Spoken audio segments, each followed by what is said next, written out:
Eh ben c'est tout bon. Flo, je te fais pas répéter. On se connaît. Bonjour. En tout cas, les réglages sont faits. Vous êtes qui? Moi, je ne sais pas. C'est une bonne question. Je me suis réveillé ce matin. Pourtant, je n'avais pas bu. Mais je me suis demandé qui j'étais. C'est une question qu'on se pose sans arrêt. Tout à fait. Où allons-nous sur ce chemin de vie? Allô la planète, de retour du salon Van Life Expo de Rennes 2025.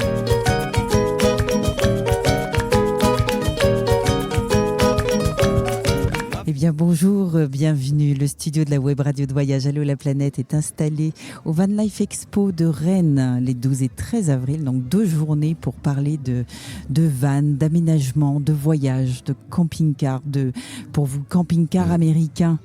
Aménagé, donc pour Eric et Claire, bienvenue. Ouais. Et puis un camion aménagé, donc pour la famille de Loïc. Ouais, c'est ça. Alors un choix de grands gabarits, c'est vrai qu'on voit tous les gabarits sur ce salon. Pourquoi ce choix déjà de grands véhicules? Est-ce que tout de suite d'emblée vous êtes arrivé à cette maison mobile ou il y a eu des intermédiaires? Non, nous on a commencé avec un petit camping-car de 6 mètres de long, voilà. Mais c'était simplement pour les vacances. Donc ça allait, hein. Faire le lit pour les enfants et le refaire pour la table la journée, voilà quoi. Pour les vacances, ça va encore. Le problème après, ça a été pour vivre dans un véhicule comme ça. Donc il nous fallait plus grand. Et il nous fallait un véhicule qui puisse accepter au moins 2 chambres pour chacun de nos enfants. Parce qu'un garçon et une fille, adolescents, voilà, il leur fallait une petite chambre, mais une chambre quand même. Et oui, tu nous rappelles les âges des enfants? Ouais, alors Arthur 17 ans et Capucine 14 ans. D'accord. Ouais. Donc voilà, un gars et une fille, c'est vrai que dormir dans le même lit, c'est un peu compliqué. Donc on a fait en sorte de faire un aménagement pour qu'ils aient chacun leur petit espace. D'accord. Ouais. Et nous, on voulait vraiment un lit fixe. Donc voilà. Donc, quand on additionne tous les lits, ensuite une salle de bain pour un minimum de confort et des toilettes, et voilà, on arrive vite à un volume de... Ouais, je crois qu'en partie aménageable, on doit avoir 7,50 mètres ou quelque chose comme ça, pour un véhicule de 9,45 mètres. Au total, Voilà. d'accord. Et du coup, ça t'a demandé d'avoir un permis spécial? Oui, ouais, parce qu'il fait 8 tonnes 6, donc là on est obligé d'avoir le permis C. Moi, c'est mon métier de conduire des camions, donc voilà, c'était déjà fait. Et dans le choix du véhicule, la marque, le constructeur, c'était évident de prendre ce modèle-là ou ça s'est fait un peu comme ça? Il n'y avait pas de modèle précis. D'accord. Le seul truc qu'on voulait, c'était un modèle simple, sans électronique, avec une mécanique simple. Donc c'est vrai qu'on est arrivé sur un véhicule de 91, voilà, un Mercedes, un 814. Mercedes parce que c'est une marque quand même assez reconnue, au moins sur le continent européen. Donc voilà, un suivi de pièces et peut-être voilà pourquoi on a choisi ce véhicule-là. Mais après, ça a été quand on a fait nos recherches, ça a été un des premiers véhicules qu'on a trouvé sur ce fameux site Le Bon Coin. Ouais. Voilà, et ça a été notre coup de cœur, quoi. D'accord. On en a visité d'autres pour dire, allez, on en a vu d'autres, mais sinon ça a été vraiment ce véhicule-là avec cette couleur-là qu'on a choisi. Et on en trouve beaucoup des véhicules à visiter comme ça? Des véhicules à visiter? Ouais. Dans le salon? Pour vous, pour votre recherche? Ah oui, à l'époque, il n'y en avait vraiment, vraiment pas beaucoup. D'accord. Non, à l'époque, je vous parle de ça, je dis à l'époque, mais ça remonte à, on va dire, 7 ans. Ouais, ça fait 7 ans. Ah oui. Et pourtant, il y a beaucoup de saisonniers qui utilisent des camions, peut-être pas aussi grands, mais qui utilisent des camions qu'ils aménagent eux-mêmes. En fait, notre recherche, elle a été assez réduite parce qu'on cherchait en fait un véhicule déjà entre guillemets aménagé et homologué. Ah ouais, d'accord. Ouais. Ouais. Sachant qu'on est une famille, il nous fallait au minimum 4 places carte grise, 4 places assises. Et donc du coup les recherches se réduisent beaucoup. Donc on a fini par arriver sur un véhicule de team motocross, en fait de sidecar cross. Notre camion, c'est un ancien camion de sidecar cross, de team de sidecar. D'accord. Ouais. Donc voilà, d'où l'aménagement et les places assises et l'homologation. D'accord. Pour toi, Eric, comment est arrivée cette aventure de grand véhicule?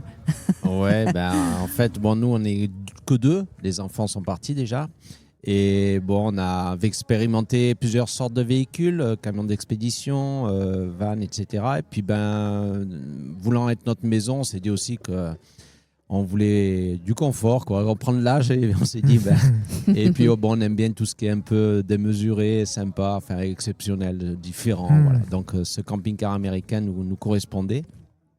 Et c'est un coup de cœur, c'est principalement. Ah oui. Voilà, c'était un coup de cœur. Donc on a validé ça. Avant, on était dans un Airstream en aluminium, un camping-car Airstream qui était aussi 9,50 m. Et puis voilà, on a craqué pour l'objet, c'est surtout ça. Voilà. Ouais, parce que c'est un véhicule vintage. Oui. Tu nous rappelles l'année 1986. Ça, ouais. 1986, 19 tonnes, 11,50 m de long, 28 mètres carrés habitables. Et voilà, gros réservoir de 1100 litres de gasoil. Ah ouais, ça doit faire mal, ça aussi. Ouais. Enfin, tous les deux d'ailleurs, quand vous faites le plein. Non, ça va, on a quand même un moteur un petit peu plus petit, Ouais. plus raisonnable en consommation. En consommation, ouais. Les Américains, par contre, ils aiment le gasoil. Ouais, les distances, elles sont grandes dans ces pays-là, donc ils ont besoin d'autonomie. Donc avec le plein, on peut faire à peu près 3000 km. Et ça s'adapte à ça, quoi. En fait, nous en Europe, c'est pas justifié. J'avoue que je fais pas le plein. Et le Gulfstream que tu prenais avant, tu l'avais trouvé en France ? L'Airstream. En fait, nous, non, aux États-Unis principalement. Ah oui. Donc, on part aux États-Unis directement voir notre véhicule. Il faut le faire. Franchement, quand on achète un véhicule américain, il ne faut pas faire confiance. Il faut vraiment payer son billet et y aller. On a eu des déboires, parce que celui qu'on avait visé était pourri, carrément. Et le monsieur pensait nous l'envoyer en France sans qu'on le voie. Ah oui. Donc on voyait la route à travers le sol, carrément. Et il m'avait envoyé des photos du véhicule quand il avait acheté 4 ans avant. Donc voilà. D'accord. Et donc non, il faut aller sur place. On l'a acheté sur place. Du coup, étant sur place, on en profite pour faire un petit road trip américain. Et puis après, on le ramène et on s'occupe de tout le reste, quoi. D'accord. Parce qu'il était déjà aménagé quand... Nous c'est un motorhome américain aménagé d'origine. D'accord. C'est vrai que l'entreprise fait des bus scolaires à la base, mais c'était pendant 30 ans, ils ont fait des motorhomes camping-car. D'accord. Ça se fait beaucoup, ce type de véhicule là-bas ? Oui, énormément, parce qu'en fait, là-bas, ils ont un état d'esprit, ils appellent ça les full-timers. Donc les gens sont à la retraite, souvent vendent leur maison, habitent dans des gros camping-cars jusqu'à 13,50 m. Et ils vont au soleil l'hiver. Enfin voilà, c'est très courant chez les Américains. Et d'autres personnes travaillent en itinérance en habitant dans leur véhicule. D'accord. Voilà. Et tu aurais pu choisir aussi du coup de vivre aux États-Unis carrément pour. Ouais. Après, pour ma part, j'ai passé mon enfance en Californie, donc j'aime bien cette région-là, mais on y mange tellement mal. Alors si la nourriture... c'est important, la bouffe, on l'a bien remarqué en voyage. C'est quelque chose qui revient. Je suis français avant tout et cette nourriture, j'en peux plus, quoi. Donc c'était mieux d'emmener le véhicule à soi. Voilà, c'est bien ma petite dose quand même.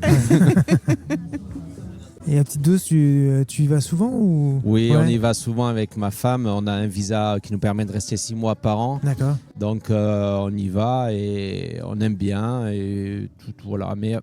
Mais bon, la vie américaine financièrement commence à coûter un peu cher quand même avec les taux de change et tout ça. Donc c'est quand même des voyages que on y va quand on a un véhicule qu'on a envie, quoi. Voilà, qu'on vise. Ouais. Parce que on peut aujourd'hui, avec le recul qu'on a, aider des gens à avoir un véhicule de ce style-là, et pourquoi pas. Voilà. Parce que ce que tu disais quand tu as fait ta conférence hier, c'est que ton véhicule, tu as d'autres véhicules en fonction du voyage. Voilà, ouais. Bon, on a plus de maison depuis 13 ans, mais on a acheté un hangar il y a 2 ans. Et puis le piège, c'est que du coup, on a envie de le remplir. C'est un coffre à jouer de Père Noël, quoi, le truc. Bon, les finances sont limitées, je ne suis pas non plus. Voilà. Mais oui, on a un 4x4 avec une tente de toit. Donc on avait acheté un Porsche Cayenne à 9 000 € et on a été dans les dunes du Maroc avec. C'était sympa. Et puis après un van américain 4x4, un Airstream encore une fois, et puis qu'on a vendu. Et puis oui, tous les véhicules nous permettent d'aller dans des endroits différents. C'est ça qui est bien. Mais le véhicule parfait, avec le recul, non. Non, de toute façon, chaque véhicule, chaque voyage a son véhicule. Ouais, c'est ça vraiment. Et alors, vous parlez de voyage. Est-ce que quand on a vendu sa maison et qu'on est constamment dans son véhicule, on n'est pas nomade ? Oui, alors nous, pour notre part, on a quand même gardé un petit pied à terre, un petit terrain de loisir. Ouais. Donc on y revient assez régulièrement en fait. Donc, Après, est-ce qu'on est nomade parce qu'on a un petit pied à terre? Ouais. Je sais pas. C'est vrai. Nous, on n'avait la pas de question. pied à terre pendant 11 ans. Donc, mais on s'ancrait parce qu'en fait, on va chez la famille de temps en temps parce qu'en fait, ça peut être choquant pour des personnes, mais on a besoin de vacances dans les vacances.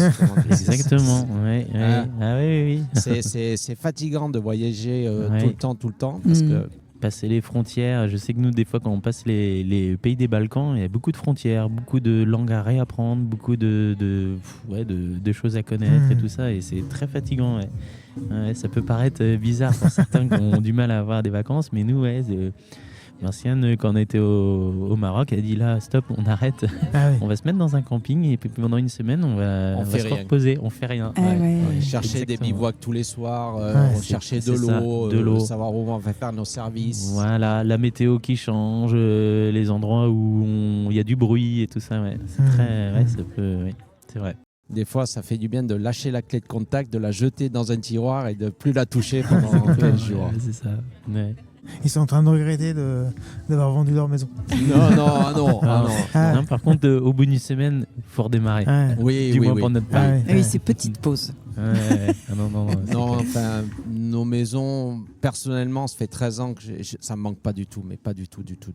Là, c'est pareil. On revient sur notre petit pied-à-terre, on a notre maison, notre ancienne maison qui est à quelques kilomètres et ça nous arrive de passer devant. Super, il y a des nouvelles personnes dedans, c'est génial, qui s'y plaisent. Ouais. Alors, vous avez des enfants, comment ça se passe Ouais.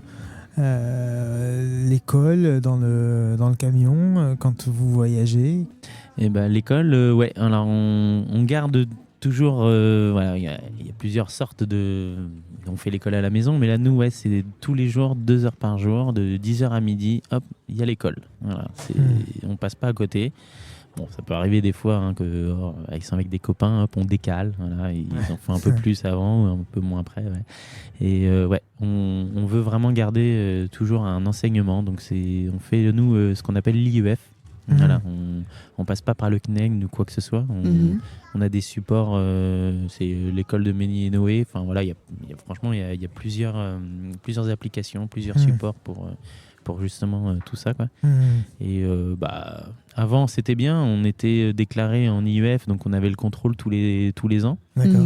Et là, du coup, maintenant la loi a changé et du coup, on part 6 mois, on part plus de 6 mois à l'année, donc du coup, on n'a plus le droit à ce fameux contrôle. On est sorti D'accord. un peu Ah oui. des chiffres de l'académie, enfin les enfants sont D'accord. plus inscrits à l'académie française. Et du coup, on se débrouille tout seul. Et le seul truc qu'on a là, c'est qu'il y a Arthur l'année dernière qui a passé son brevet en candidat libre et qu'il l'a eu, Ah ouais. voilà, il l'a eu du premier coup, voilà. Avec l'anglais, c'est l'anglais qui l'a, je crois qu'il avait pris 93 points, je crois, sur 100, un truc comme ça, grâce à l'anglais. Donc voilà, c'est une petite victoire, quoi. Eh oui. Ouais, carrément. Eh c'est oui. une petite victoire. Donc maintenant, il reste plus que Capucine. On va voir ça cette année. Nous, en 2008, on avait vendu notre maison déjà. On avait voyagé 6 mois aux US avec les enfants à l'époque dans un 4x4. Et on faisait le CNED. Ah oui. Et le CNED, c'est quand même un sacré bon niveau, mais c'est très, très lourd. C'est Très lourd. C'est très lourd. Exactement.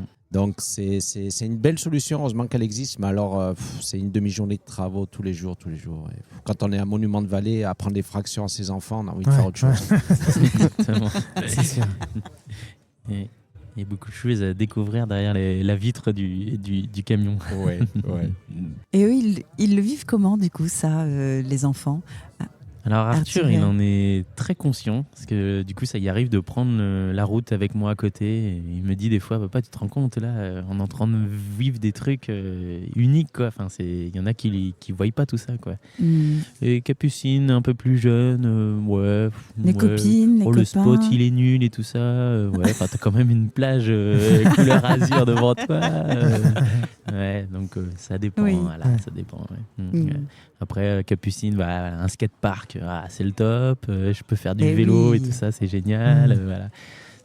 Grand ça dépend. espace, et oui, Voilà, bien sûr. ouais. On s'adapte aussi, on essaye aussi de leur faire plaisir. Ouais, bien sûr. Arthur qui pêche, on a des applications et on met le filtre pêche sur notre application pour que le bonhomme puisse pêcher le matin quand il se lève. Voilà, on essaye aussi de voyager aussi pour eux. Et Vinciane, avant de partir, que vous preniez cette décision tous les deux d'aménager un camion, elle voyageait avant? Alors Vinciane, elle a voyagé même toute petite parce que ses parents, quand ils étaient en vacances, ils avaient ce qu'on appelle, je crois que c'est un HY, c'est ça, c'était Citroën qui oui. toute petite, voilà.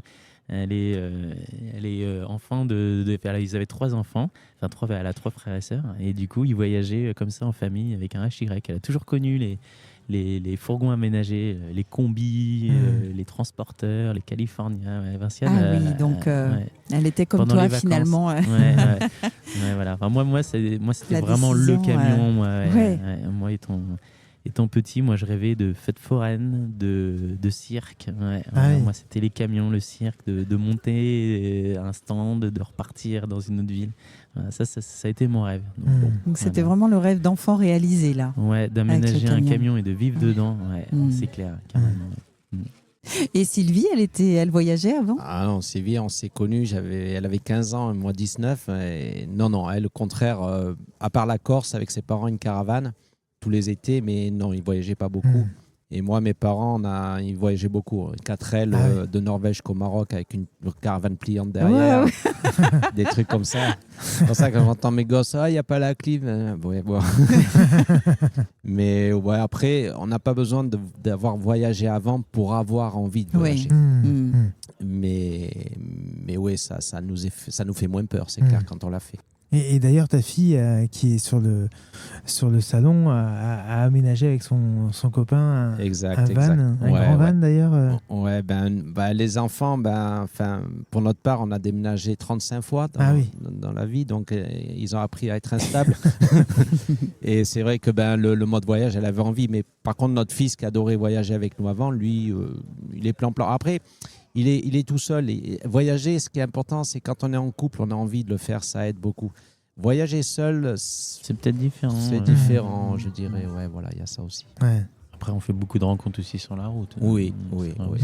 Mais c'est quand on roule dans un véhicule, si on est seul, je sais pas, il y a pas mal de voyageurs seuls, ça serait une question à leur poser, mais le poids de la solitude peut-être, c'est vrai, quand on est en couple, c'est plus simple, on partage. Voilà. Exactement. Ouais, bien sûr. Et alors, vous avez envie de l'aménager, de le réaménager, votre véhicule. Alors peut-être, je ne sais pas si Eric... moi, pour ma part, on voyage avec des véhicules déjà aménagés, vintage, la plupart du temps. Donc, on a besoin de les réaménager pour les mettre au goût du jour. Donc, quand on est un peu voyagé avec notre Airstream, il fallait tout refaire dedans, parce que 40 ans d'âge, ça n'allait pas. Lui, le nouveau, le Vanderloge, il est de très bonne qualité, il n'y a pas grand-chose à faire. Mais on n'est jamais parti d'une caisse vide comme eux et avoir à tout construire dedans. C'est différent encore. Ouais, la moquette et la tapisserie. Ouais, dans l'Airstream, j'avais une moquette rose au sol et qui avait 40 ans d'âge et c'était pas possible. Non, c'est pas possible.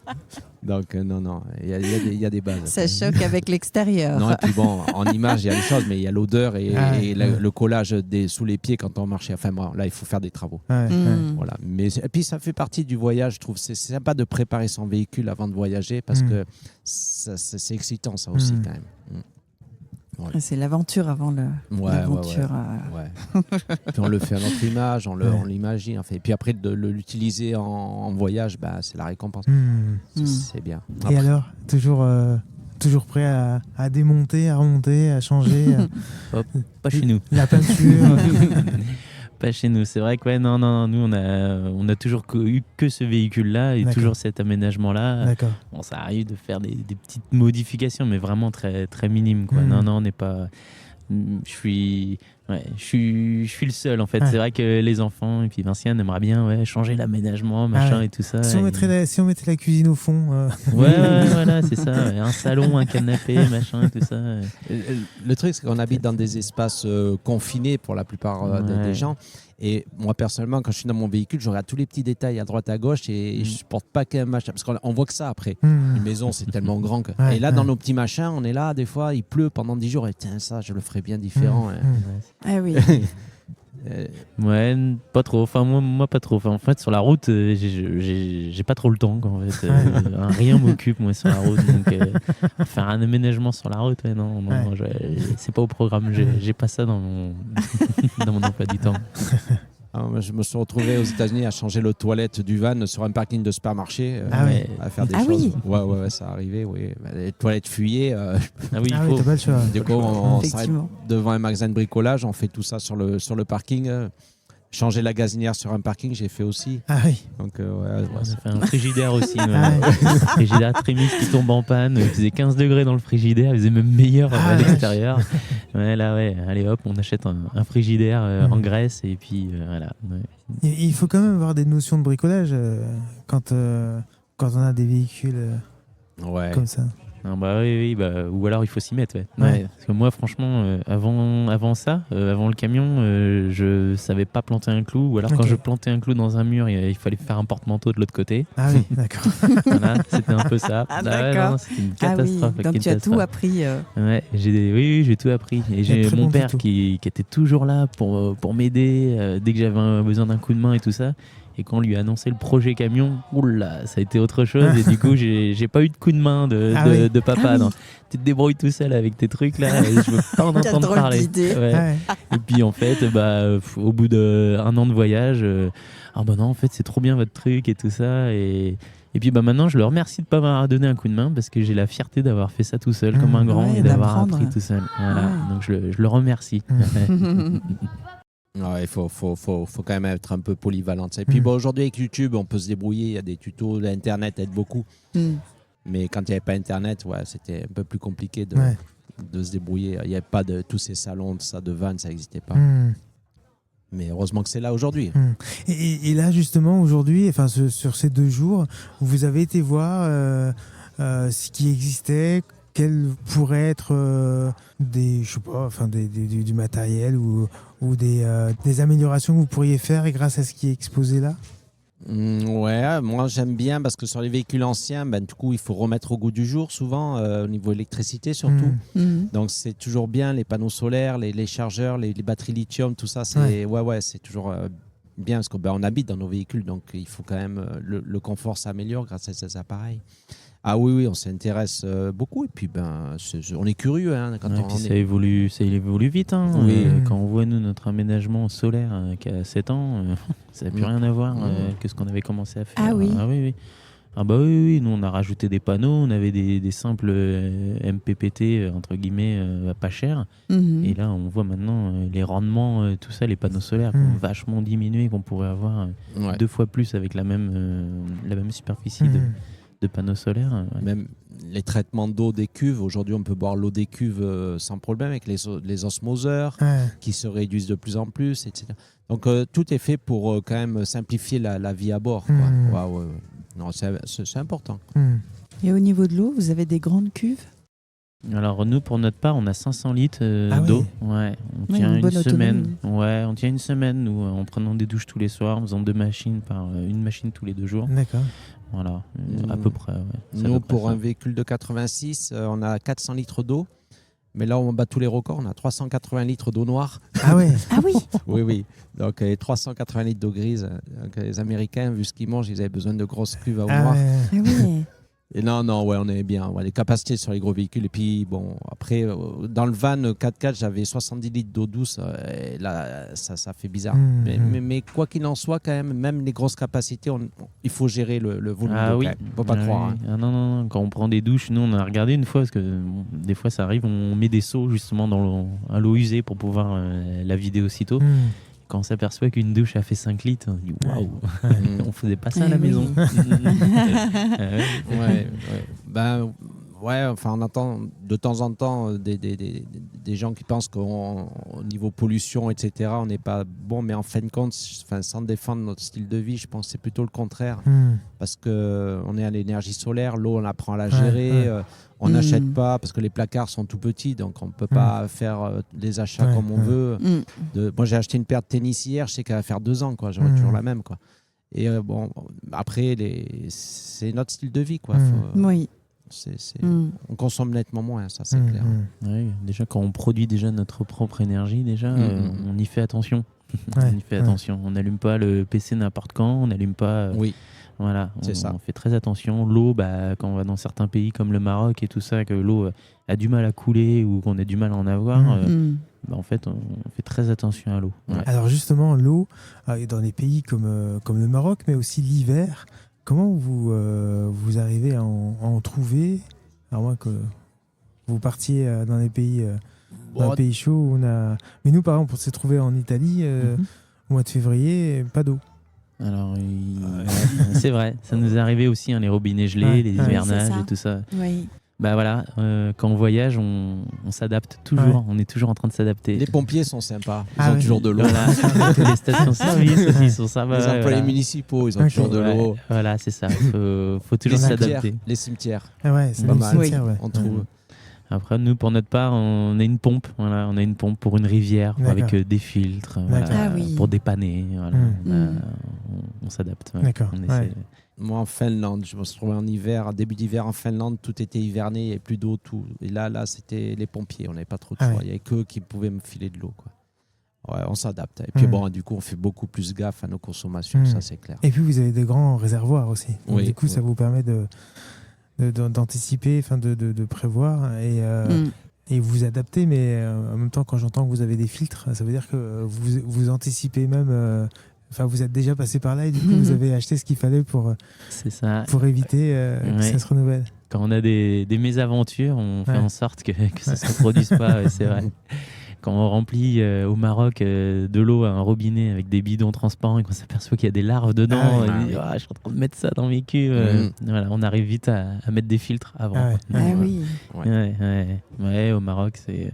là où nous, ça nous est arrivé, c'est des puits, en fait. Enfin, c'est des puits. C'est des réserves d'eau en hauteur, comme des châteaux d'eau, mais sans couvercle. Quoi, donc, Ah oui, d'accord. Il y a des larves dedans et ça développe des vers après dans les... C'est ça. Donc, voilà. C'est quand ça nous arrive une fois, après on recommence pas. Hostile la nature. C'est clair. Pour ma part, pour finir sur l'eau, j'ai toujours une pompe à eau d'avance aussi parce que dans nos véhicules, une maison, on ouvre le robinet, ça va couler tout le temps. Mais dans un véhicule, quand la pompe à eau est en panne, c'est la catastrophe. C'est la cata, quoi. Il n'y a plus. C'est pareil. Et on ne trouve pas toujours les pompes qu'on veut dans les magasins. Donc on prévoit. Il y a quand même la pompe à eau, c'est vital. C'est ça. Le chauffage aussi, je sais. Oui. On a les Webasto, j'en ai un d'avance. Avec des pièces, des joints, des bougies. Ouais, parce que mine de rien, quand on est à l'autre bout, au fin fond de la Turquie, et puis qu'on tombe en panne, il faut savoir se débrouiller tout seul. Faire venir les pièces, c'est pas forcément facile et tout ça. Donc, on a tendance à avoir tout en double. En Finlande, j'avais voyagé avec un camion d'expédition. J'ai eu une panne de chauffage. Il s'annonçait moins 20 dans la nuit. Heureusement qu'on avait pris un radiateur électrique parce que sinon, toute la plomberie aurait explosé dans la nuit. Oui. Donc, bon, on s'adapte. Voilà, il faut comme ça. On a trouvé un camping qui a bien voulu nous ouvrir, on a pu se brancher et on a branché vite le radiateur électrique et on n'a pas gelé, quoi. C'est ça, multi-énergie. Oui, parce que c'est ça aussi, c'est l'eau du camping-car qui peut geler. Les tuyaux de plomberie. Tuyaux avant tout. La cuve, non, une grosse quantité comme ça. Mais la tuyauterie. C'est ça. Donc c'est notre gestion. C'est clair. Faut s'adapter. Après, il faut avoir des épouses aussi qui acceptent ce mode de vie. Nous, les garçons, on est un peu plus cabane dans les arbres. C'est ça, se lever le matin et qu'il fait 5 degrés dans le camion, faut se lever avant pour allumer le poêle à bois. Il faut les bichonner un peu, nos épouses. Je lui fais le café au lit le matin et tout, je la bichonne, elle accepte. C'est ça. T'as un poêle à bois. Mieux. On a installé un poêle à bois dans notre camion. Ah oui. Je voyais pas de cheminée. Comment ? Je voyais pas de cheminée. Ah ouais. Elle est cachée. Elle est cachée. Voilà. Non, il y a moyen d'en remettre une plus grande, mais oui, là, pour rouler, vous l'enlevez, on met la petite quand on roule. Ok, d'accord. Voilà, on pensait comme une maison. Poêle à bois, j'ai pas. Non, parce que dans le véhicule américain, il y a chauffage au gaz, chauffage électrique, clim réversible, donc il y a tout ce qu'il faut. Poêle à bois, c'est sympa quand même. Mais bon, c'est vrai que c'est... c'est du boulot. Tous les jours, il faut aller chercher son bois, récupérer son bois et tout ça, quasiment. Mais bon, après, cuisiner, faire du pain sur le poêle à bois, aussi, en fait. C'est le top. C'est le top.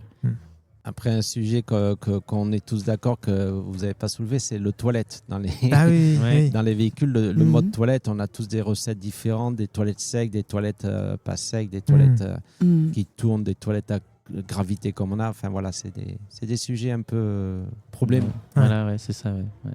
C'est le même problème que une maison, c'est on tire la chasse, terminé, c'est fini, on n'en parle plus. Mais nous, faut gérer aussi tout Eh ça. oui, ouais. oui. Ouais. Eh oui.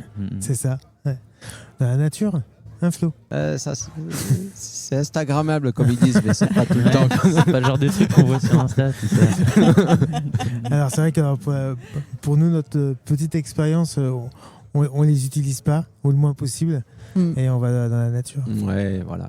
On essaie de se trouver un bivouac où il Ouais. n'y a pas 15 maisons autour. Mm. Ouais, sauf quand on arrive la nuit, que le matin on se dit ah merde, il y a un lotissement, C'est ça. c'est con, La petite surprise.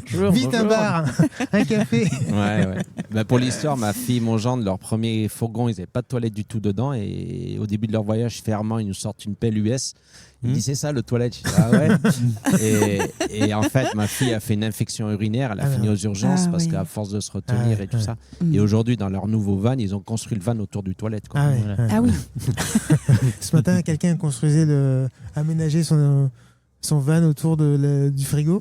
C'est ça, autour du C'est en frigo. face, ouais, c'est- C'était Ouais, ça. Et vous autour des ta fille autour des Ouais, toilettes sèches en plus. en rigolant, mais Ouais. c'est la douche et les toilettes principalement Ouais. qu'ils ont privilégié, ce qu'ils n'avaient pas dans l'ancien van justement. Ouais. Ah mais c'est important quand on. Et voyager longtemps, voyager confort, hein, Ouais, c'est une règle ouais. d'or que. Ouais, carrément. C'est ça. Ouais. Que ça dure. Et alors, Eric, le téléphone dans les toilettes. Ah oui, parce qu'il paraît que vous avez un téléphone. Oui, filaire. un interphone. Il y a 3 interphones dans ce véhicule. Ah oui, d'accord. Un au poste de pilotage, un dans la chambre et un dans les toilettes. Ah ouais. Je suis Et- coincé. C'est ça. Et l'américain, ça doit être indispensable pour lui, je sais Ah. pas. Mais je me C'est suis fait une excellent. fierté que ça marche, ce truc-là. Et je rigole. C'est drôle. Oui, c'est drôle, voilà. Mais ouais, l'interphone, oui. Chérie, tu veux porter du Ça papier? surprend. C'est ça, ouais. Il n'y a plus de papier là, toi. Ouais. C'est un véhicule qui est attachant pour son côté insolite par moment. Quoi. Voilà, Ouais. J'ai 6 boutons pour les essuie-glaces. Quoi. Ah oui. Ouais. Ah Il oui. y a un klaxon musical avec 25 chansons. Ah, la Il y a vache. l'hymne américain. Quoi. Ah ouais. Est-ce que Rapido sort un camping-car avec la Marseillaise, un klaxon quoi. Ouais, c'est sûr. J'adore. Oui, c'est drôle. Ouais. Et tu n'as pas fait écouter la musique du coup. Non, mais ouais, bon, je ne veux pas déranger tout. Mais il y a même Rocky, je crois. Il y a la chanson de Rocky Ah ouais aussi enregistrée Ah dessus. ouais. Alors, quand je grimpe un col de montagne, je mets Rocky. Ouais. Pour motiver les chevaux. Les chevaux. Ouais. Non, c'est des véhicules décalés. L'américain est un grand enfant et c'est ce côté-là qui me plaît personnellement. Mm. Donc ils grandissent pas, ils restent comme ça. Ah, on voit Trump en ce moment. Ouais. Ouais, c'est un exemple à lui. Voilà. Et vous en croisez beaucoup des véhicules comme vous qui ont été aménagés, des camions aménagés. Sur la Camping-car route, américain. On n'imagine pas, mais il y en a énormément. Ouais. Ouais. Puis avec les réseaux sociaux, on en voit plus. Mais oui, ça devient. Enfin, pour ma part, je trouve que ça devient quand même pas une mode, hein, c'est pas ça, mais un mode de vie qui se démocratise. Mm. Aux États-Unis, on appelle ça les full-timers ou les snowbirds. Ça existe depuis très longtemps. Mais en France, moi, ça me fait plaisir de voir quand même que c'est devenu. Enfin, au début de ma vie comme ça, il y a 12 ans, les gens, quand je disais je suis dans un véhicule ou quoi, mais qu'est-ce qui t'est arrivé dans la vie Ouais, ouais. Voilà, ça- Ah on avait oui. un peu de compassion. Mm. Ouais. Mm. Mais aujourd'hui, non, c'est pas Non, ça. parce que du coup, c'est une vie qu'on a choisie. Ouais, c'est C'est ça. beaucoup plus facile de choisir sa vie dans un Mm. camion aménagé que de le subir, bien sûr. Bien Mm. sûr. Ouais. Et puis dans les bateaux, c'est pareil, hein, parce que pour ma part, je fais 7 ans sur des bateaux et de plus en plus de gens habitent sur des voiliers, etc. Parce Mm. que on a l'impression d'être en vacances tous les jours, en fait, c'est Ouais. ça. Hein. Et puis, côté financier, quoi. Enfin, sur un bateau, pas trop. Non. Oui. Ouais. Pas trop, mais sur les véhicules, oui, on a un côté, il faut pas se mentir, hein, financier qui nous offre plus Ouais. de liberté, Ouais. puisqu'on n'a pas les contraintes d'une maison à payer. Quoi. Mm. C'est ça qui est bien. Quoi. Ouais, c'est ça. Puis les premiers peuples étaient nomades. Hein. Ouais. Ah oui. Ouais. C'est ça. Et puis après, ce que je dis souvent, c'est qu'un véhicule a la même valeur partout dans le monde qu'une maison. Elle est attachée à une région, Ouais, c'est c'est suivant ce qui se passe. Voilà. Mm. Le véhicule, on peut le revendre dans tous les pays du monde. Mm. C'est possible. Bon, après, l'idée, c'est nos maisons, c'est pas de les revendre tout le temps. Ouais, mais c'est- Oui. Mm. Mais là, pour ma part, le dernier, il est au nom de ma femme, donc je n'ai pas le droit de le vendre. Voilà. Mais cela dit, c'est en Belgique où les camping-cars sont taxés et ils payent un impôt, je crois, sur le. Oui, j'ai entendu parler. Ouais, ouais. On a des amis qui sont belges, et Ouais. ils nous ont annoncé la nouvelle. Ça fait déjà même 2 ans, je crois. Ah ouais, je C'est déjà un crois. moment, je crois. Ouais. Ouais, c'est possible. Après, en France, on a la chance encore de ne pas avoir ça. Pour l'instant, ça va. Mais Ça bon, va. Mais ça s'adaptera. Pas trop en parler, alors du coup, ça va leur donner des idées. Ouais, je pense qu'ils en ont plein dans leur besace à Exactement. taxe. En Suisse, il y a une taxe annuelle sur le poids, parce que moi, on me l'a fait payer avec mon camion d'expédition, mais D'accord. c'était 30 € pour l'année, c'est pas Ok, énorme. ouais. Non, pour l'instant, en France, on est chanceux, on n'a pas ça encore. On n'a pas de D'accord. truc comme ça. Et là, c'est la première fois que vous venez au Van Life Expo ou vous revenez? Nous, pour notre part, on revient. On était déjà l'année dernière. On avait été très séduits par le principe, par l'ambiance et tout ça de ce salon. Donc voilà pourquoi on est encore là. Non, moi, pour ma part, c'est la première fois. C'est grâce à ma fille qui m'a dit c'est bien, il faut venir là, c'est cool. Bon, après, les salons, c'est sympa parce qu'on voit d'autres voyageurs, etc. Mais vraiment, vraiment bien. Ce salon, très bien organisé et tout ça. J'ai eu fait 2 fois par avant d'autres salons qui étaient différents. Mais celui-là, sympa, vraiment bien. Ça se rapproche un peu de l'ambiance festival. Ouais. C'est génial. Ouais, et puis c'est bien organisé. Les oui. repas, pour nous, les voyageurs, on est plus que bichonnés. Bichonnés, c'est clair. Ouais. Donc ça donne envie de revenir. Et puis les gens sont sympas, ils sont avertis. Je dirais que c'est une clientèle de gens avertis. Et on n'a pas les questions habituelles qu'on peut avoir, plus banales. C'est des gens qui ont des projets, vraiment. Non, c'est l'organisation au top. Franchement, l'ambiance, on s'ennuie pas en fait. On peut largement passer 2 jours ici. Hein. J'ai des gens qui disent c'est trop bien, il y a plein de trucs à voir, plein de trucs à faire. Nous, on est tellement bichonnés, moi je veux rester 1 mois. Faut en parler à Phil. Ouais, je pense que... Tu nous écoutes. Et puis c'est aussi l'occasion, avant de terminer, c'est vrai que vous êtes aussi sur les réseaux aujourd'hui et il y a beaucoup de partage par les réseaux, beaucoup d'abonnés. Et donc par exemple hier, j'ai eu la joie de tomber en même temps que cette petite dame de 73 ans qui voyage en camping-car. 76 ans. C'est absolument fabuleux et elle vous suit depuis longtemps et elle était tellement heureuse de vous rencontrer là. C'est assez fantastique. Oui, c'est vrai. Elle vous suit tous les deux. En fait, c'est des abonnés, on a un peu tous les mêmes. Hein. C'est une communauté un peu. C'est des communautés. Et puis, ça nous fait plaisir. On est au Vicard, les vadrouilleurs, Et puis, nous, entre voyageurs, on se connaît un peu. Bon, tous les deux, on ne s'est jamais rencontrés en vrai, mais on avait l'impression de se connaître. Parce que, ça. Voilà. Ouais. Donc, c'est vraiment l'occasion du coup de vous voir aussi. Et puis on se dit tiens, un tel il est là. Voilà. On a rencontré des amis en commun en Turquie en fait et c'est comme ça qu'on a. Et puis pour les jours de l'an, je sais que Turtle Trotter qui sont d'autres familles youtubeurs, on est en Grèce, venez avec nous, on va passer le jour de l'an en Grèce et tout. Et ça fait des buts de voyage aussi. Oui, ça fait bien. Voilà. Le salon, on fait des salons pour se faire plaisir à nous et donner envie de partager parce qu'on n'a rien à gagner tous les 4. Mais on voit des abonnés, tout ça. C'est sympa. C'est très sympa. La petite dame était gentille. Hein. Ah oui, adorable. On a des cadeaux des fois. Hein. Oh oui, oui. Nous on a des Suisses qui sont venus nous gâter et les enfants aussi. Même le chien a eu le droit à ces petits cadeaux. Ils sont adorables. C'est chouette. C'est adorable. Vous nous rappelez vos Instagram respectifs? Alors nous c'est Lovicar Tribu. Voilà. Et nous Big Titou. Titou. Big Titou. Sur YouTube, Insta, Facebook. Voilà. Merci à tous les deux. Merci à vous deux. Merci de rien, merci à vous. Bye bye. C'était un plaisir. Au revoir.